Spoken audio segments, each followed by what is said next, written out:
Leaders with Montana Fish, Wildlife and Parks say they're going to inspect many more boats for invasive species this year than they did last. KPAX's Jonathan Ambarian looks at what inspectors are seeing ahead of the Labor Day weekend. On Friday, the Watercraft Inspection and Decontamination Station at the north end of Canyon Ferry Lake was quiet, but inspectors know that's going to change as Labor Day weekend gets underway. Any holiday weekend on Canyon Ferry Lake is bound to be busy, and if the weather cooperates, people take advantage of it the best they can. So we're geared up for a real busy weekend.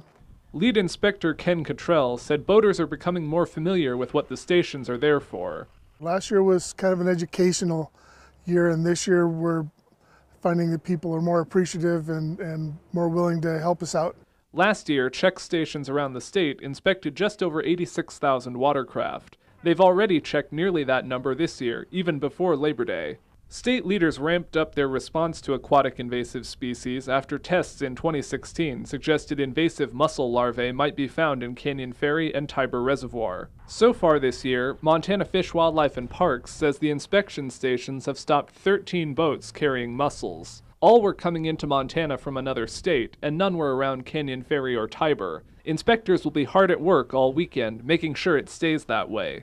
Just want to urge people to, anytime they pass an inspection station, remember you're required to stop. We'll make the inspection or information gathering process as quick as possible and have you on your way. At Canyon Ferry, Jonathan Ambarian, MTN News. Many of the state's invasive species inspection stations will stay open through October.